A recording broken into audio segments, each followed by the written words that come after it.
Bonjour à toutes et à tous, bienvenue dans ce podcast pensé pour entreprendre sans s'épuiser.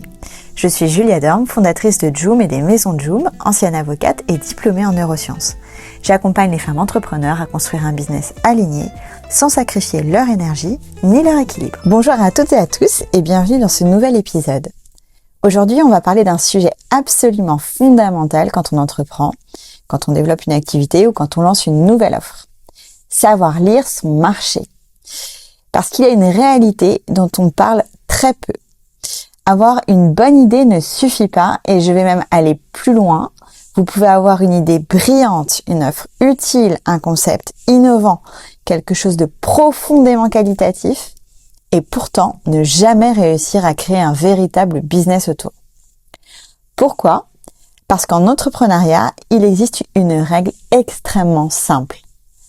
Pas de marché, pas de business. Et cette phrase est importante parce qu'elle vient casser une croyance très répandue qui est l'idée que la qualité d'une offre suffit automatiquement à créer du succès. Or, dans la réalité, ce n'est pas du tout comme ça que fonctionne le cerveau humain. Et c'est précisément ce qu'on va explorer aujourd'hui. Parce que chez Joom, nous considérons qu'un marché n'est pas seulement un environnement économique. Un marché, c'est un ensemble de cerveaux humains. Des cerveaux qui comparent, qui filtrent, qui doutent, qui résistent au changement, qui cherchent de la sécurité, qui simplifient les informations, et surtout des cerveaux qui prennent des décisions sous influence émotionnelle. Et quand on commence à regarder un marché de cette manière-là, alors la stratégie entrepreneuriale change complètement. Parce qu'à ce moment-là, on cesse progressivement de se demander uniquement « est-ce que mon offre est bonne ?» Et on commence à se demander « comment mon marché perçoit-il réellement cette offre ?»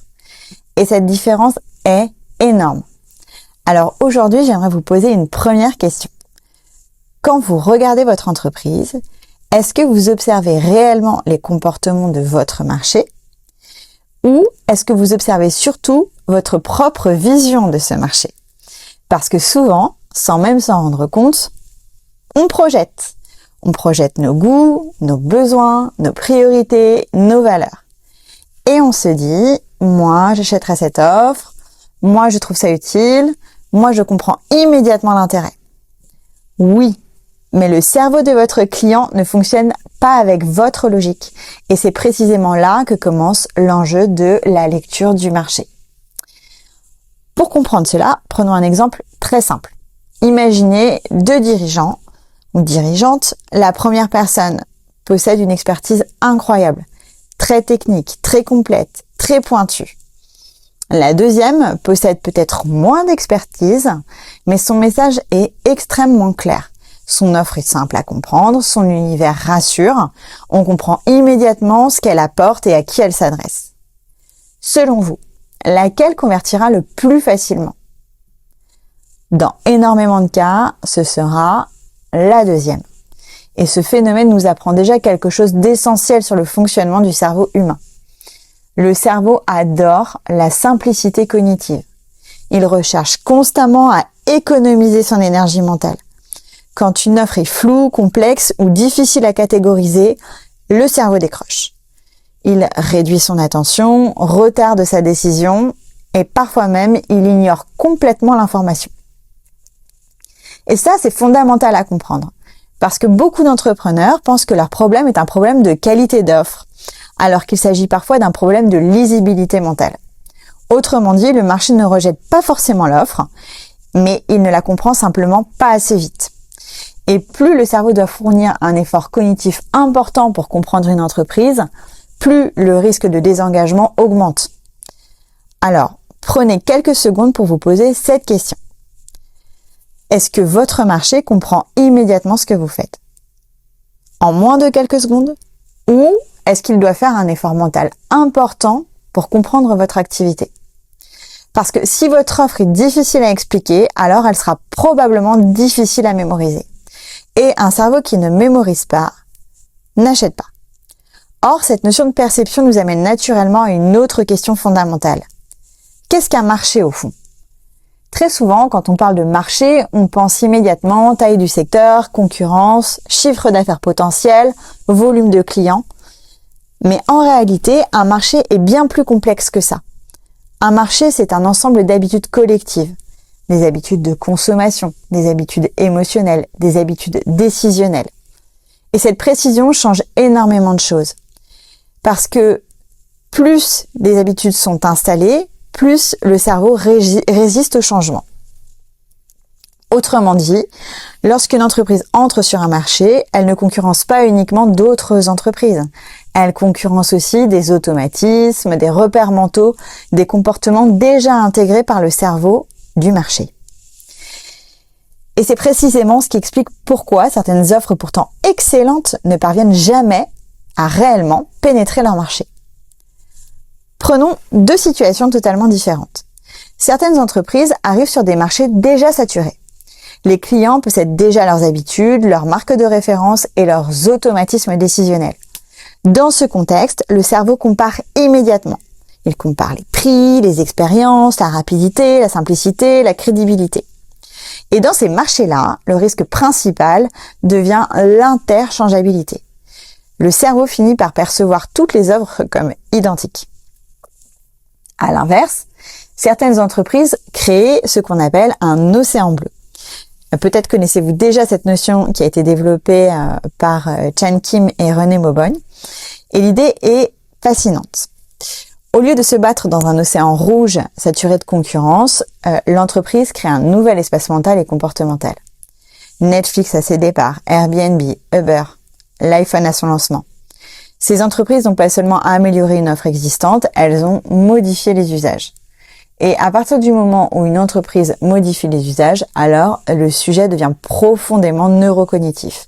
Parce qu'il faut apprendre au cerveau humain à fonctionner autrement. Et c'est précisément là qu'intervient la notion de pénétration du marché. Quand on parle de pénétration du marché, on parle généralement de la capacité d'une entreprise à entrer dans un environnement économique et à y prendre une place durable.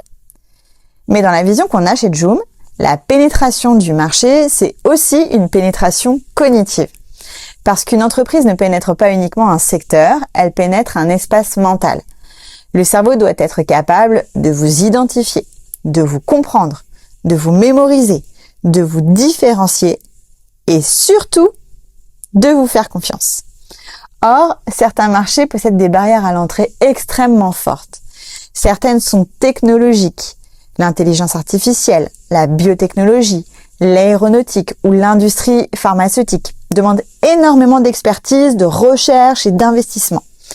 D'autres barrières sont économiques. Le coût d'entrée va être colossal. Certaines entreprises ne survivent même pas suffisamment longtemps pour atteindre leur seuil de rentabilité. Mais il existe aussi des barrières beaucoup plus invisibles que sont les barrières comportementales. Et celles-là sont passionnantes. Parce que parfois, le principal obstacle, ce n'est pas la technologie. Le principal obstacle, c'est l'habitude. Le cerveau humain adore ses automatismes. Il aime ce qu'il connaît déjà. Il recherche naturellement la prévisibilité et la réduction de l'incertitude. Changer demande de l'énergie mentale. Et c'est précisément pour cette raison que certaines innovations arrivent trop tôt. Le problème n'est pas forcément que le marché rejette l'idée, le problème est parfois que le cerveau collectif n'est pas encore prêt à modifier ses comportements. Et cela nous amène naturellement à une autre notion essentielle, c'est le temps d'intégration cognitive du marché. Quand on ne comprend pas cette temporalité cognitive, on risque de mal interpréter les réactions du marché. Parce qu'il y a une différence énorme entre les gens aiment mon idée et les gens sont prêts à modifier leur comportement. Et ça, énormément d'entrepreneurs le découvrent très tard. Beaucoup se rassurent avec des phrases comme « les gens trouvent mon idée super » ou « tout le monde me dit que c'est génial, j'ai eu plein de retours positifs ». Oui, mais est-ce qu'ils passent à l'action?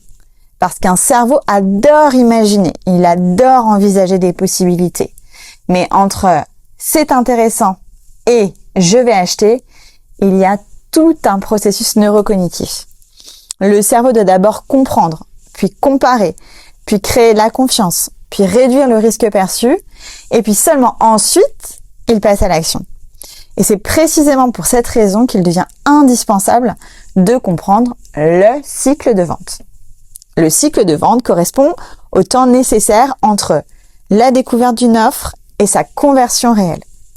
Et honnêtement, énormément d'entrepreneurs sabotent leurs offres parce qu'ils ne comprennent pas cette temporalité. Le cerveau humain ne décide pas immédiatement. Il fonctionne par étapes. La première étape, c'est la prise de conscience. Le cerveau découvre l'existence de votre marque et se pose inconsciemment une première question. Est-ce que cette information mérite mon attention ? Ensuite vient l'intérêt.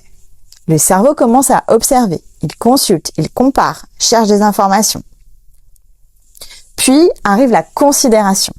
Et là, quelque chose de fondamental se joue, la confiance. Le cerveau évalue si l'entreprise paraît cohérente, stable, crédible et prévisible. Et ça, c'est essentiel, parce que les neurosciences montrent que la confiance réduit énormément la charge cognitive. Quand le cerveau fait confiance, il hésite moins. Puis seulement ensuite arrive la conversion, l'achat, l'engagement, la décision. Et beaucoup d'entrepreneurs interprètent un manque de conversion comme un rejet, alors que le cerveau du marché n'a simplement pas encore terminé son processus d'intégration. Mais à l'inverse, certaines entreprises persistent beaucoup trop longtemps dans des stratégies qui sont inefficaces. Et ça nous amène directement à un autre phénomène fondamental du cerveau humain, la rigidité cognitive. Alors, pour comprendre cela, j'aimerais vous parler d'une expérience fascinante en psychologie cognitive qui est le test des jarres de Lukins. Dans cette expérience, des participants apprennent à résoudre plusieurs problèmes grâce à une méthode complexe. Puis, progressivement, on leur présente des nouveaux problèmes avec cette fois une solution beaucoup plus simple. Et pourtant, la majorité des participants vont continuer à utiliser l'ancienne méthode alors même qu'elle est plus compliquée. Pourquoi ? Parce que le cerveau adore reproduire ce qu'il connaît déjà. Et ce phénomène s'appelle la rigidité cognitive. Et honnêtement, on retrouve ça partout en entrepreneuriat. Une entreprise peut continuer une stratégie marketing inefficace, une offre dépassée, un positionnement obsolète, simplement parce que le cerveau s'y est habitué. Plus vous avez investi dans une stratégie, et plus il devient difficile psychologiquement d'y renoncer. C'est ce qu'on appelle le biais des coûts irrécupérables. Et cette rigidité devient particulièrement problématique lorsque le marché, lui, commence à évoluer. Car tous les cerveaux n'évoluent pas au même rythme. Et c'est précisément ce qu'explique la courbe d'adoption de l'innovation. Donc c'est la théorie d'Everett Rogers qui montre que tous les consommateurs et toutes les consommatrices ne réagissent pas pareil face à une nouveauté. Il y a d'abord les innovateurs qui adorent tester très tôt. Puis viennent les early adopters, ceux qui adoptent rapidement les nouveautés et influencent souvent les autres. Ensuite arrive la majorité précoce, plus prudente, puis la majorité tardive et enfin les retardataires dont le cerveau résiste énormément au changement. Cette lecture est essentielle parce que beaucoup d'entrepreneurs pensent que leur offre ne fonctionne pas alors qu'ils parlent simplement à un cerveau qui n'est pas encore prêt. À l'inverse, il y a certaines entreprises qui deviennent obsolètes parce que le marché a évolué plus vite qu'elles. Alors posez-vous cette question. Votre marché a-t-il besoin d'être rassuré ou a-t-il besoin d'être stimulé davantage par la nouveauté ? Parce que lorsqu'une entreprise décide de pivoter, elle doit comprendre à quel type de cerveau elle s'adresse. Et c'est précisément pour ça qu'un pivot ne peut jamais être uniquement stratégique. Il doit aussi devenir émotionnellement désirable. Chez Joom, nous insistons énormément sur cette idée. Parce qu'un pivot ne doit jamais être vécu comme une perte. Le cerveau humain accepte beaucoup mieux le changement lorsqu'il le perçoit comme une opportunité désirable. Et là, on entre dans des mécanismes dopaminergiques. Et la dopamine joue un rôle majeur dans la motivation, dans l'anticipation positive, dans l'envie, dans le désir d'exploration. Autrement dit, si votre pivot génère uniquement de l'incertitude, le cerveau résistera. Mais si le changement crée de la curiosité, de la projection positive, de l'excitation, de la nouveauté désirable, alors le cerveau devient beaucoup plus ouvert. C'est exactement ce que font certaines marques lors d'un repositionnement. Elles transforment le changement en expérience désirable. Mais attention, la nouveauté seule ne suffit jamais, parce que le cerveau humain possède un fonctionnement paradoxal. Il adore la nouveauté, mais il a simultanément besoin de stabilité. Et c'est précisément là qu'intervient la notion de confiance. Quand une entreprise pivote brutalement sans conserver de continuité identifiable, le cerveau du marché peut perdre ses repères émotionnels. Et lorsqu'un cerveau perd ses repères, il augmente immédiatement son niveau de vigilance. Il commence inconsciemment à se demander: est-ce que cette marque est encore pour moi? Est-ce que je peux encore lui faire confiance? Et c'est pour cette raison que chez Joom, nous parlons des valeurs socles de l'entreprise. Autrement dit, qu'est-ce que votre audience aime profondément chez vous? Votre proximité, votre énergie, votre vision, votre innovation, votre manière de rassurer, votre univers émotionnel. Parce qu'au moment d'un pivot, ces éléments doivent absolument rester visibles. Pourquoi? Parce qu'ils constituent les repères de confiance du cerveau. Quand une marque évolue tout en conservant ses marqueurs fondamentaux, le cerveau comprend inconsciemment: ce que j'aimais chez cette entreprise existe toujours. Et cette continuité réduit énormément le sentiment de risque. Même avec cette compréhension, encore faut-il savoir concrètement quand pivoter et comment décider lucidement. Et c'est précisément pour répondre à cette difficulté que nous avons construit chez Joom un processus neurostratégique en 3 étapes. La première étape, elle consiste à rationaliser dès la création de l'offre. Avant même le lancement, il faut définir la durée de la phase test, les objectifs mesurables, les indicateurs de validation du marché. Pourquoi? Parce qu'un cerveau sans indicateur objectif interprète tout émotionnellement. La deuxième étape consiste à mesurer les impacts du pivot avant de pivoter.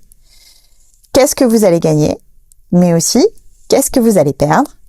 Quel client risque de quitter la marque? Et quel nouveau profil allez-vous attirer? Parce que aucun pivot n'est neutre. La troisième étape, elle consiste à construire l'équation bénéfice-risque. Les bénéfices potentiels du changement sont-ils réellement supérieurs aux risques cognitifs, émotionnels, économiques et identitaires? Et surtout, le marché aura-t-il le temps neurocognitif nécessaire pour intégrer ce changement? Et pour aider les dirigeants à répondre concrètement à ces questions, nous avons développé un dernier outil qui est une matrice stratégique d'évaluation de la décision. Alors, cette matrice stratégique, elle croise 2 dimensions. Sur le premier axe, on y voit le coût de pénétration du marché, le temps nécessaire, l'énergie cognitive demandée et le niveau d'effort pour faire adopter le changement. Sur le deuxième axe, figurent les indicateurs de réussite observés, avec l'engagement, les prospects, la conversion, la fidélisation, la notoriété. Alors, pourquoi cette matrice est-elle aussi importante? Parce qu'elle ralentit le cerveau décisionnel. Et ça, c'est essentiel. Quand le cerveau est stressé, il va agir vite. Mais agir vite n'est pas toujours agir juste. Et cette matrice oblige donc à reprendre du recul, à observer, à mesurer et à distinguer un marché qui a besoin de temps d'un marché qui ne répond plus réellement. Et finalement, tout ce qu'on vient de voir aujourd'hui converge vers une même idée. Lire son marché, c'est pas uniquement faire du marketing, c'est apprendre à comprendre le fonctionnement humain. Alors, si vous deviez retenir une seule chose aujourd'hui, ce serait peut-être celle-ci. Lire son marché, ce n'est pas uniquement analyser des chiffres, c'est apprendre à comprendre des comportements humains, comprendre comment les cerveaux perçoivent votre offre, comment ils réagissent au changement, comment ils construisent la confiance et comment vous-même, en tant que dirigeant, dirigeante, interprétez votre réalité à travers vos propres mécanismes cognitifs et émotionnels. Parce que, au final, un business durable ne repose pas seulement sur une bonne idée, il repose sur la capacité à créer une rencontre entre un besoin humain et une perception suffisamment forte pour déclencher une décision. Et ça, c'est profondément neurocognitif. Merci de m'avoir écouté. N'hésitez pas à venir partager avec moi vos évolutions entrepreneuriales sur Instagram, sur mon compte julia.dorme et découvrir notre approche en neurosciences et psychologie cognitive pour entreprendre grâce à votre propre fonctionnement sur le compte joom.co. À très vite dans un prochain épisode.